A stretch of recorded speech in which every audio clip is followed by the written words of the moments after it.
The message you are about to hear was written and recorded on a record in 1956 by Earl Nightingale. This message is the answer to the question that he had been searching for from the time he was about 9 years old. Earl Nightingale had been born in economically depressed times. As a child, because they were so poor, Earl desperately wanted to know why some people grew up to enjoy prosperity, while others, like his family, struggled merely to survive.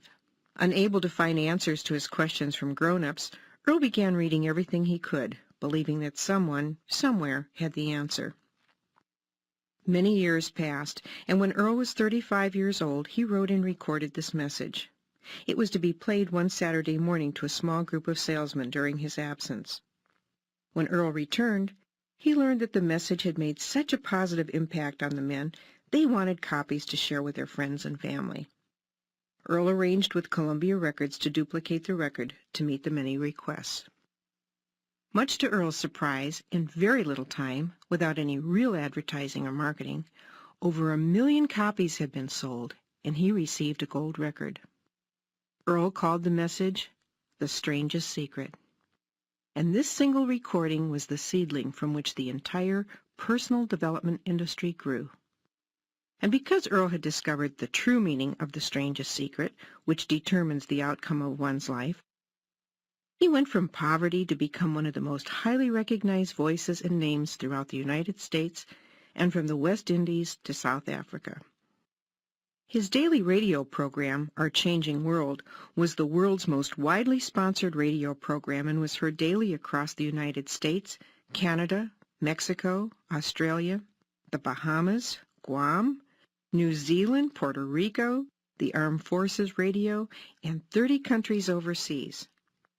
I'm Diana Nightingale, and since my husband's death in 1989, I have continually looked for new effective ways to continue to share Earl's many messages of inspiration with the world. The personal development industry is so vast today, and yet people around the world attribute The Strangest Secret as being the one message that has most positively affected their lives. Earl revised The Strangest Secret several times over the past 40 years as times changed. Because of these changes, I believe you will appreciate the historic value of this original recording. As you listen, you will notice how the statistics reflect those of the mid-1950s. You'll also hear Earl mention the other side of the record. But 40 years later, the message is as true and valuable as it was then. Now I invite you to sit back, relax, and enjoy the original The Strangest Secret by Earl Nightingale.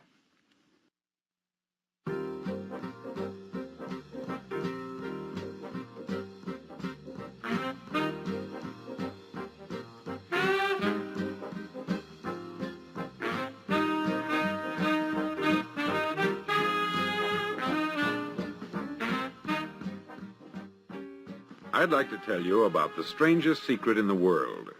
Not long ago, Albert Schweitzer, the great doctor and Nobel Prize winner, was being interviewed in London, and a reporter asked him, "Doctor, what's wrong with men today?"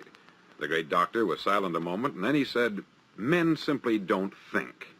And it's about this that I want to talk with you. We live today in a golden age. This is an era that man has looked forward, dreamed of, and worked toward for thousands of years. But since it's here, we pretty well take it for granted. We in America are particularly fortunate to live in the richest land that ever existed on the face of the earth, a land of abundant opportunity for everyone. But do you know what happens? Let's take 100 men who start even at the age of 25. Do you have any idea what will happen to those men by the time they're 65?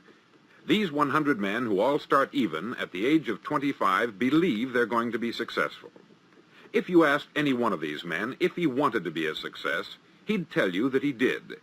And you'd notice that he was eager toward life, that there was a certain sparkle to his eye, an erectness to his carriage, and life seemed like a pretty interesting adventure to him. But by the time they're 65, 1 will be rich, 4 will be financially independent, 5 will still be working, 54 will be broke. Now think a moment. Out of the 100, only 5 make the grade. Why do so many fail? What has happened to the sparkle that was there when they were 25? What's become of the dreams, the hopes, the plans? And why is there such a large disparity between what these men intended to do and what they actually accomplished. When we say about 5% achieve success, we have to define success. And here's the definition. Success is the progressive realization of a worthy ideal. If a man is working toward a predetermined goal and knows where he's going, that man is a success. If he's not doing that, he's a failure. Success is the progressive realization of a worthy ideal. Rollo May, the distinguished psychiatrist, wrote a wonderful book called Man's Search for Himself. And in this book he says, the opposite of courage in our society is not cowardice, it is conformity. And there you have the trouble today. It's conformity. People acting like everyone else, without knowing why, without knowing where they're going. Now think of it. In America right now, there are over 14 million people 65 years of age and over, and about 13 million of these 14 million are broke. They're dependent on someone else for life's necessities. Now, we learn to read by the time we're 7. We learn to make a living by the time we're 25. Usually, by that time, we're not only making a living, we're supporting a family. And yet, by the time we're 65, we haven't learned how to become financially independent in the richest land that has ever been known. Why? We conform. And the trouble is that we're acting like the wrong percentage group, the 95% who don't succeed. Now, why do these people conform? Well, they don't know, really. These people believe that their lives are shaped by circumstances, by things that happen to them, by exterior forces. They're outer-directed people. A survey was made one time that covered a lot of men, working men, and these men were asked this question. Why do you work? Why do you get up in the morning? 19 out of 20 had no idea. If you ask them, they'll say, everyone goes to work in the morning. And that's the reason they do it, because everyone else is doing it. Now let's get back to our definition of success. Who succeeds? The only man who succeeds is the man who is progressively realizing a worthy ideal. He's the man who says, I'm going to become this, and then begins to work toward that goal. I'll tell you who the successful people are. A success is the school teacher who's teaching school because that's what she wanted to do. The success is the woman who's a wife and mother because she wanted to become a wife and mother and is doing a good job of it. The success is the man who runs the corner gas station because that's what he wanted to do. The success is the successful salesman who wants to become a top-notch salesman and grow and build with his organization. A success is anyone who is doing deliberately a predetermined job because that's what he decided to do deliberately. But only 1 out of 20 does that. That's why today there isn't really any competition unless we make it for ourselves. Instead of competing, all we have to do is create. Now, for 20 years, I looked for the key which would determine what would happen to a human being. Was there a key I wanted to know which would make the future a promise that we could foretell to a large extent? Was there a key that would guarantee a person's becoming successful if he only knew about it and knew how to use it? Well, there is such a key, and I've found it. Have you ever wondered why so many men work so hard and honestly without ever achieving anything in particular, and others don't seem to work hard and yet seem to get everything? They have the magic touch. You've heard them say that about someone. Everything he touches turns to gold. And have you ever noticed that a man who becomes successful tends to continue to become successful? And on the other hand, have you noticed how a man who is a failure tends to continue to fail? It's because of goals. Some of us have them, some don't. People with goals succeed because they know where they're going. Now think of a ship leaving a harbor, and think of it with the complete voyage mapped out and planned. The captain and crew know exactly where it's going and how long it will take. It has a definite goal. 9,999 times out of 10,000, it will get to where it started out to get. Now let's take another ship, just like the first, only let's not put a crew on it, or a captain at the helm. Let's give it no aiming point, no goal, no destination. We just start the engines and let it go. I think you'll agree with me that if it gets out of the harbor at all, it will either sink or wind up on some deserted beach a derelict. It can't go any place because it has no destination and no guidance. It's the same with a human being. Take the salesman, for example. There is no other person in the world today with the future of a good salesman. Selling is the world's highest paid profession, if we're good at it and if we know where we're going. Every company needs top-notch salesmen, and they reward those men. The sky is the limit for them. But how many can you find? Someone once said, the human race is fixed, not to prevent the strong from winning, but to prevent the weak from losing. The American economy today can be likened to a convoy in time of war. The entire economy is slowed down to protect its weakest link, just as the convoy had to go at the speed that would permit its slowest vessel to remain in formation. That's why it's so easy to make a living today. It takes no particular brains or talent to make a living and support a family today. So we have a plateau of so-called security, if that's what a person's looking for. But we do have to decide how high above this plateau we want to aim for. Now let's get back to the strangest secret in the world, the story that I wanted to tell you today.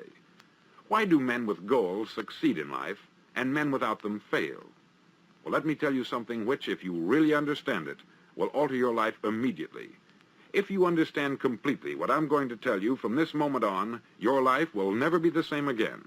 You'll suddenly find that good luck just seems to be attracted to you. The things you want just seem to fall in line. And from now on, you won't have the problems, the worries, the gnawing lump of anxiety that perhaps you've experienced before. Doubt, fear, well, they'll be things of the past. Here's the key to success and the key to failure. We become what we think about. Now let me say that again. We become what we think about. Throughout all history, the great wise men and teachers, philosophers and prophets have disagreed with one another on many different things. It is only on this one point that they are in complete and unanimous agreement. Listen to what Marcus Aurelius, the great Roman emperor, said. He said, "A man's life is what his thoughts make of it." Disraeli said this, "Everything comes if a man will only wait.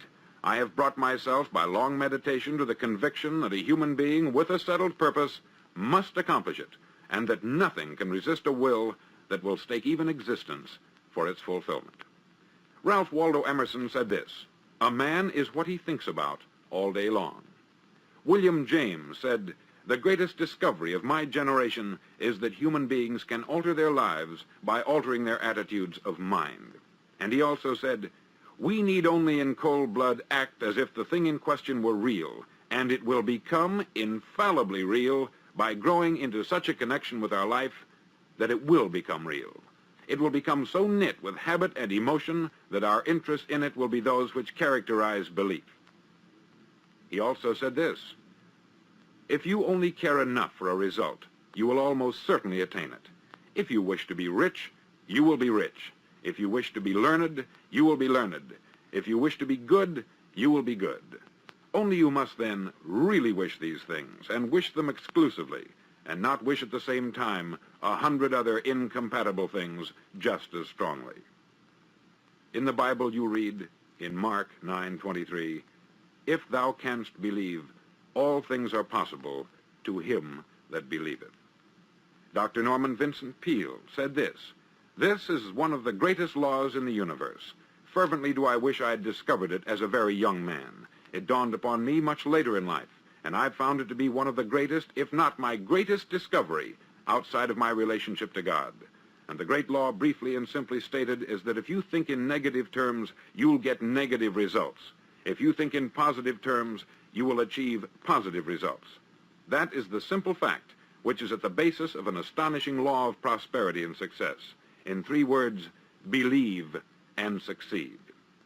William Shakespeare put it this way, "Our doubts are traitors and make us lose the good we oft might win by fearing to attempt." George Bernard Shaw said, "People are always blaming their circumstances for what they are. I don't believe in circumstances.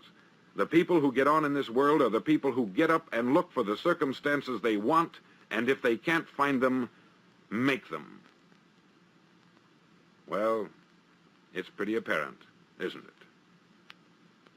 And every person who discovered this for a while believed that he was the first one to work it out. We become what we think about. Now, it stands to reason that a person who's thinking about a concrete and worthwhile goal is going to reach it, because that's what he's thinking about. And we become what we think about. Conversely, the man who has no goal, who doesn't know where he's going, and whose thoughts must therefore be thoughts of confusion and anxiety and fear and worry, becomes what he thinks about. His life becomes one of frustration, fear, anxiety, and worry. And if he thinks about nothing, he becomes nothing.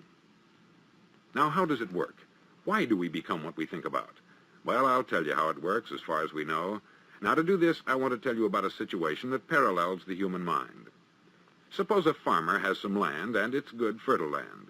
Now, the land gives the farmer a choice. He may plant in that land whatever he chooses. The land doesn't care. It's up to the farmer to make the decision. Now, remember, we're comparing the human mind with the land, because the mind, like the land, doesn't care what you plant in it. It will return what you plant, but it doesn't care what you plant. Now, let's say that the farmer has two seeds in his hand. One is a seed of corn, the other is nightshade, a deadly poison. He digs two little holes in the earth and he plants both seeds, one corn, the other nightshade. He covers up the holes, waters, and takes care of the land, and what will happen? Invariably, the land will return what is planted. As it's written in the Bible, as ye sow, so shall ye reap. Remember, the land doesn't care. It will return poison in just as wonderful abundance as it will corn. So up come the two plants, one corn, one poison. Now, the human mind is far more fertile, far more incredible and mysterious than the land, but it works the same way. It doesn't care what we plant. Success, failure. A concrete, worthwhile goal, or confusion, misunderstanding, fear, anxiety, and so on. But what we plant, it will return to us. You see, the human mind is the last great unexplored continent on the earth. It contains riches beyond our wildest dreams. It will return anything we want to plant. Now, you might say, well, if that's true, why don't people use their minds more? Well, I think they've figured out an answer to that, too. Our mind comes as standard equipment at birth. It's free, and things that are given to us for nothing, we place little value on. Things that we pay money for, we value. The paradox is that exactly the reverse is true. Everything that's really worthwhile in life came to us free. Our mind, our soul, our body, our hopes, our dreams, our ambitions, our intelligence, our love of family and children and friends. All these priceless possessions are free, but the things that cost us money are actually very cheap and can be replaced at any time. A good man can be completely wiped out and make another fortune. He can do that several times. Even if our home burns down, we can rebuild it, but the things we got for nothing, we can never replace. The human mind isn't used merely because we take it for granted. Familiarity breeds contempt. It can do any kind of job we assign to it, but generally speaking, we use it for little jobs instead of big important ones. Universities have proved that most of us are operating on about 10% of our abilities. Decide now, what is it you want? Plant your goal in your mind. It's the most important decision you'll ever make in your entire life. Do you want to be an outstanding salesman, a better worker at your particular job? Do you want to go places in your company, in your community?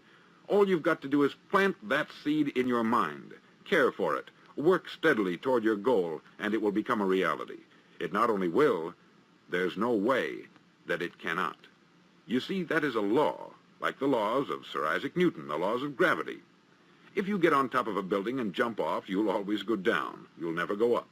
And it's the same with all the other laws of nature. They always work. They're inflexible. Think about your goal in a relaxed, positive way. Picture yourself in your mind's eye as having already achieved this goal. See yourself doing the things you will be doing when you've reached your goal.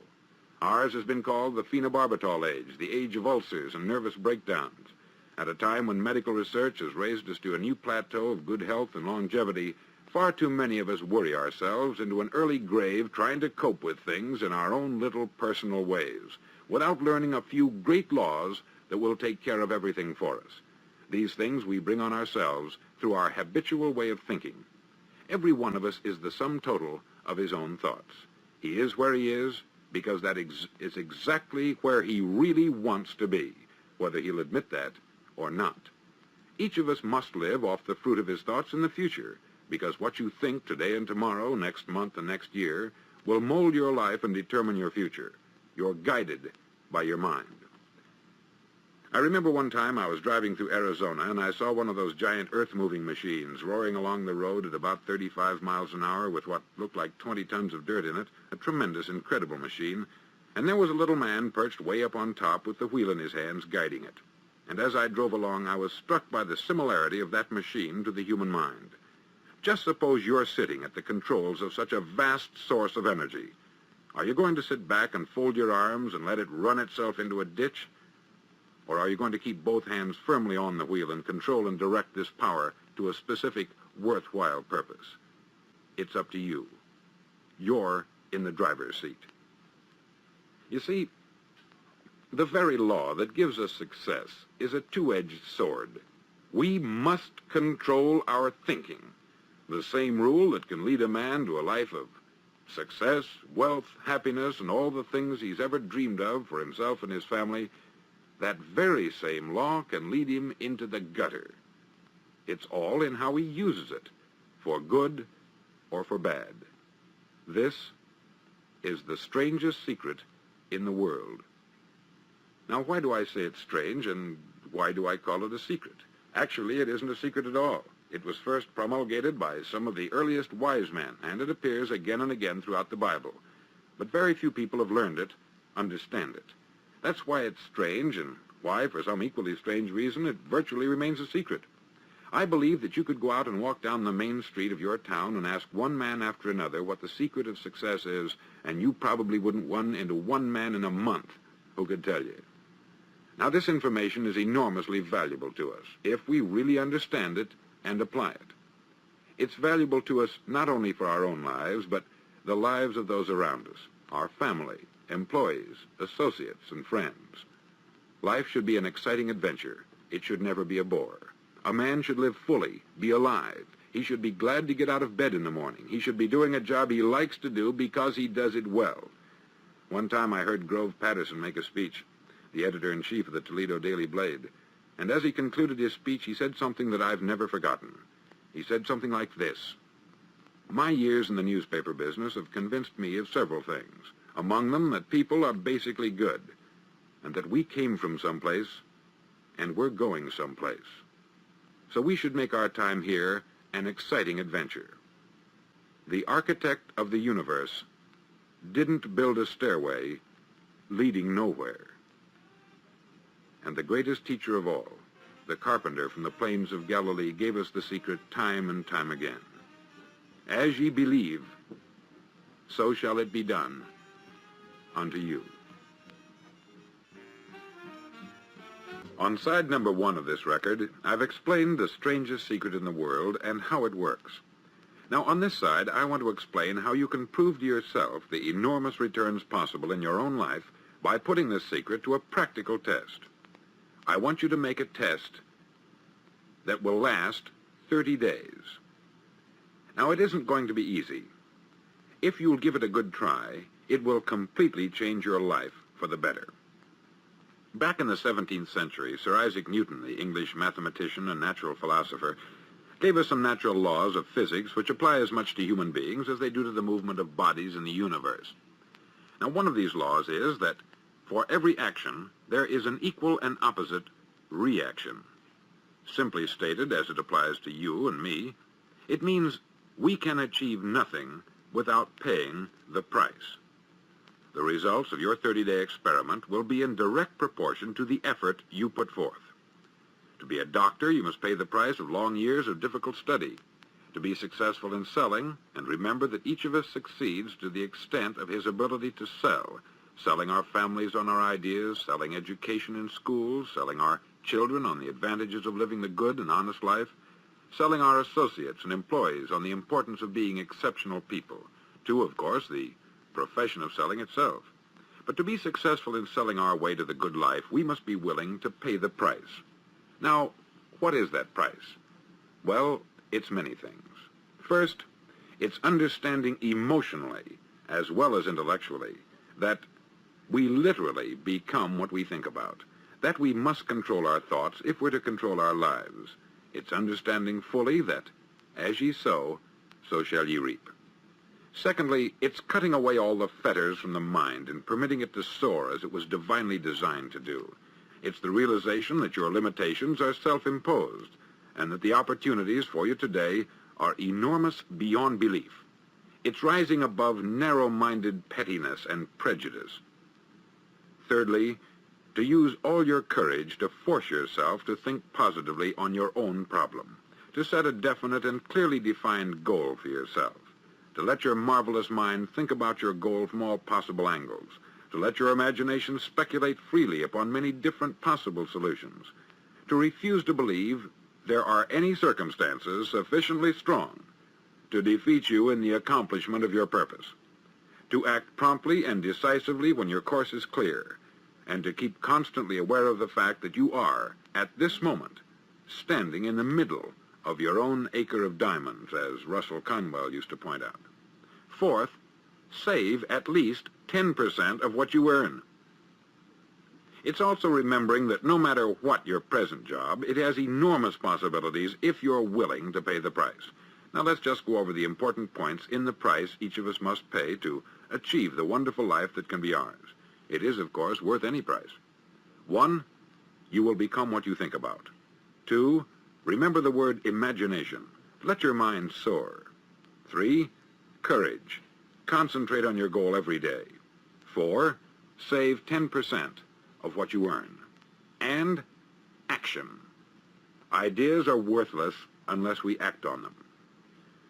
Now I'll try to outline the 30-day test I want you to make. Now keep in mind that you have nothing to lose by making this test, and everything you could possibly want to gain. There are 2 things that may be said of everyone.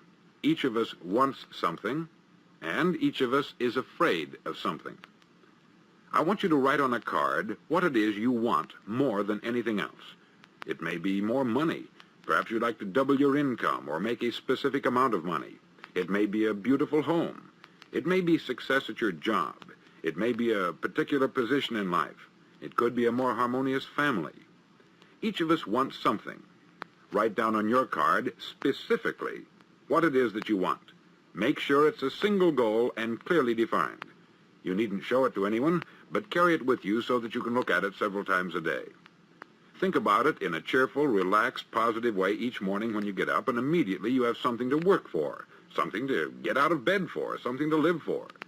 Look at it every chance you get during the day and just before going to bed at night.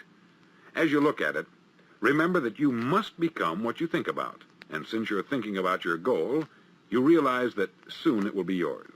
In fact, it's yours really the moment you write it down and begin to think about it. Look at the abundance all around you as you go about your daily business. You have as much right to this abundance as any other living creature. It's yours for the asking. Now we come to the difficult part. Difficult because it means the formation of what is probably a brand new habit, and new habits are not easily formed. Once formed, however, it'll follow you for the rest of your life. Stop thinking about what it is you fear. Each time a fearful or negative thought comes into your consciousness, replace it with a mental picture of your positive and worthwhile goal. There will come times when you will feel like giving up. It's easier for a human being to think negatively than positively. That's why only 5% is successful. You must begin now to place yourself in that group. For 30 days, you must take control of your mind. It will think only about what you permit it to think. Each day for this 30-day test, do more than you have to do. In addition to maintaining a cheerful, positive outlook, give of yourself more than you've ever done before. Do this knowing that your returns in life must be in direct proportion to what you give. The moment you decide on a goal to work toward, you're immediately a successful person. You're then in that rare and successful category of people who know where they're going. Out of every 100 people, you belong to the top 5. Don't concern yourself too much with how you're going to achieve your goal. Leave that completely to a power greater than yourself. All you have to do is know where you're going. The answers will come to you of their own accord. Remember these words from the Sermon on the Mount, and remember them well.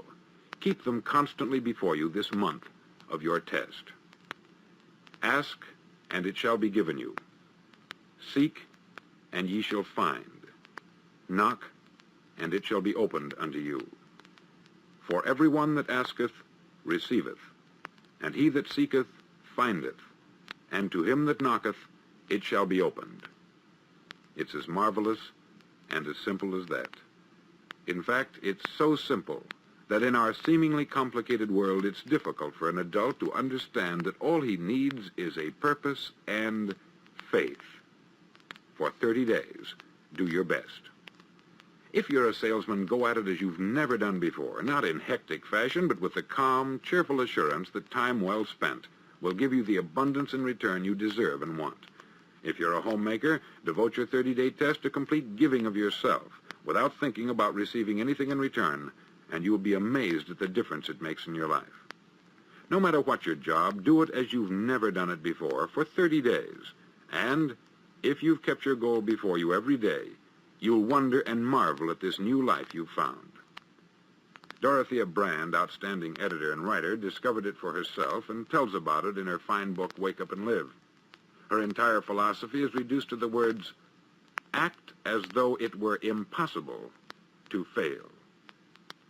She made her own test with sincerity and faith, and her entire life was changed to one of overwhelming success.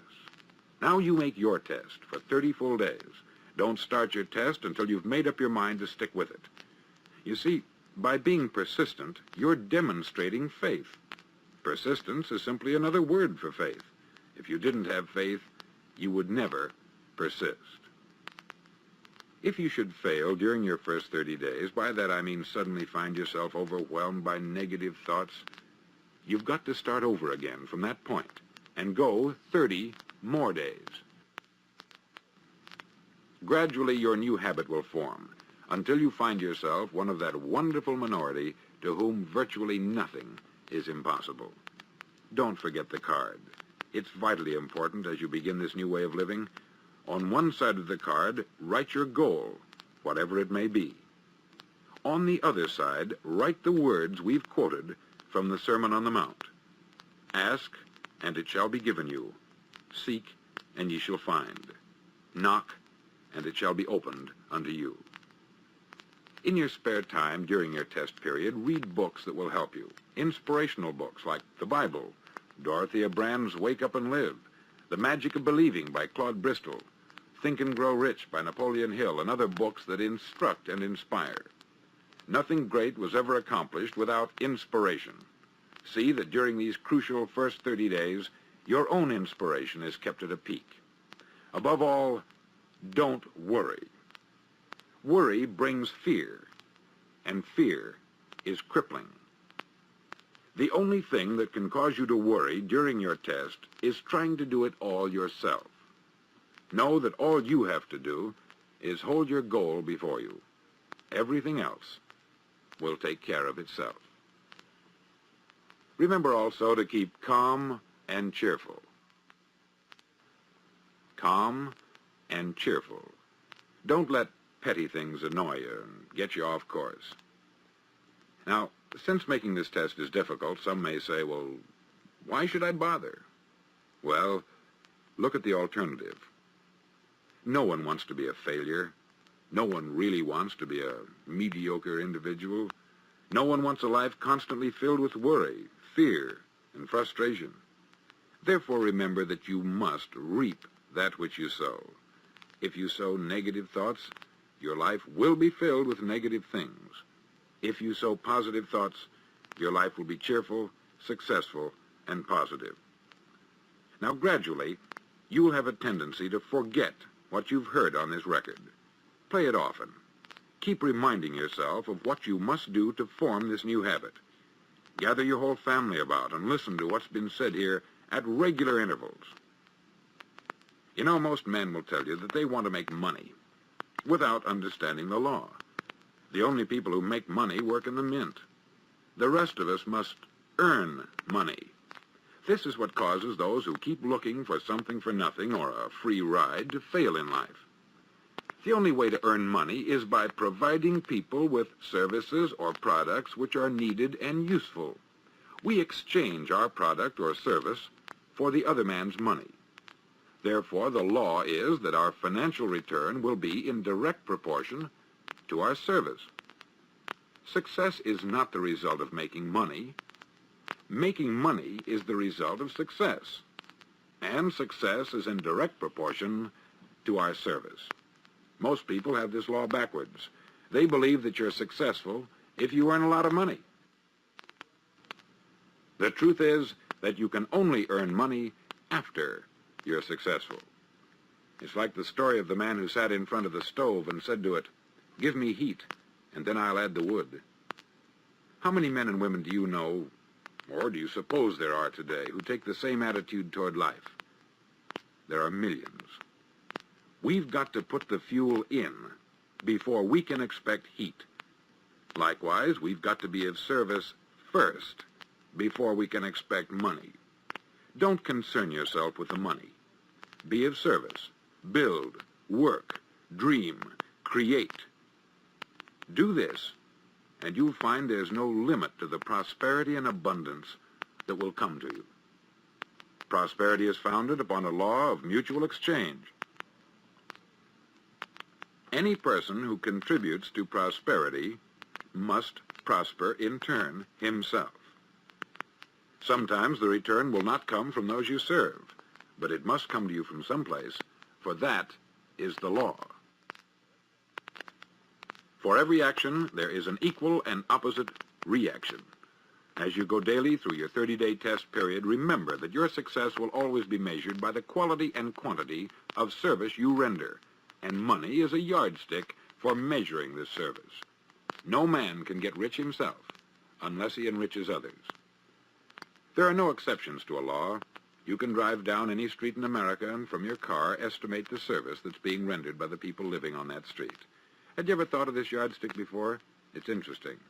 Some, like ministers and priests and other devoted people, measure their returns in the realm of the spiritual, but again, their returns are equal to their service. Once this law is fully understood, any thinking person can tell his own fortune. If he wants more, he must be of more service to those from whom he receives his return. If he wants less, he has only to reduce this service. This is the price you must pay for what you want.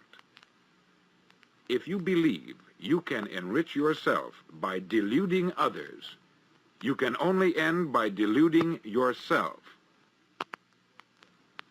Just as surely as you breathe, you'll get back what you put out. Don't ever make the mistake of thinking you can avert this. It's impossible. The prisons and the streets where the lonely walk are filled with people who tried to make new laws just for themselves. We may avoid the laws of man, but there are greater laws that cannot be broken. An outstanding medical doctor recently pointed out 6 steps that will help you realize success. 1, set yourself a definite goal. 2, quit running yourself down. 3, stop thinking of all the reasons why you cannot be successful, and instead think of all the reasons why you can. 4, trace your attitudes back through your childhood and try to discover where you first got the idea you couldn't be a success, if that's the way you've been thinking. 5, change the image you have of yourself by writing out a description of the person you would like to be. And 6, act the part of the successful person you have decided to become. The doctor who wrote those words is a noted West Coast psychiatrist, David Harold Fink, M.D. Do what all the experts since the dawn of recorded history have told you you must do. Pay the price by becoming the person you want to become. It's not nearly as difficult as living unsuccessfully. Make your 30-day test. Then repeat it. Then repeat it again. Each time it will become more a part of you until you'll wonder how you could ever have lived any other way. Live this new way, and the floodgates of abundance will open and pour over you more riches than you may have dreamed existed. Money? Yes, lots of it. But what's more important, you'll have peace. You'll be in that wonderful minority who lead calm, cheerful, successful lives. Start today. You have nothing to lose, but you have a life to win.